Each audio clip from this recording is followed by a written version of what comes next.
తమ ఇండ్లు కూల్చి అన్యాయం చేశారు. ప్రభుత్వం ఎంపిక చేసిన జాబితాలో కూడా మా పేర్లు లేవని గోడు వెళ్లబోసుకునేందుకు ఖమ్మం కలెక్టరేట్కు వచ్చిన వెలుగుమట్ల భూదాన్ భూముల నిర్వాసితులకు మరోసారి నిరాశ ఎదురైంది. సమాధానం చెప్పాల్సిన రెవెన్యూ అధికారులు సుముఖత చూపకపోవడంతో పోలీసులే మరోసారి బాధితులను చుట్టుముట్టారు. వెలుగుమట్లలో కూల్చివేతల తర్వాత సర్వం కోల్పోయిన బాధితులు అధికారుల చుట్టూ తిరుగుతున్నారు. మరోసారి కలెక్టర్ను కలిసేందుకు వచ్చిన భూదాన్ భూముల నిర్వాసితులు ఓపీడీఆర్ ప్రతినిధులను పోలీసులు అడ్డుకున్నారు. కలెక్టరేట్ మెయిన్ గేటు బయట నిలిపేశారు.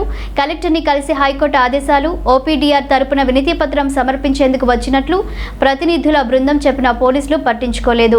ఓపీడీఆర్ ప్రతినిధులతో పాటు కలెక్టర్ను కలిసేందుకు వచ్చిన భూదాన్ నిర్వాసితులను కూడా గేటు బయట ఆపేశారు. అనుమతి లేదని, కలెక్టర్ అందుబాటులో లేరని, లోపలికి వెళ్లడానికి వీల్లేదంటూ నిలిపివేశారు.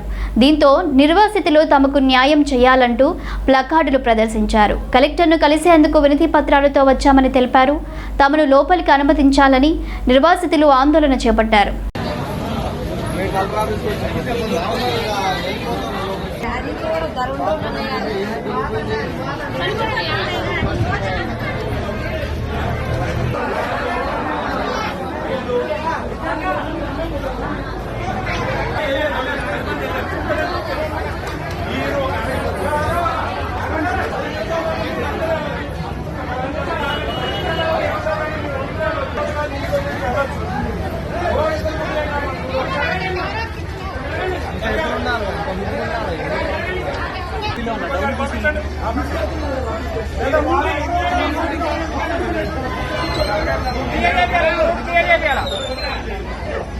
Dale,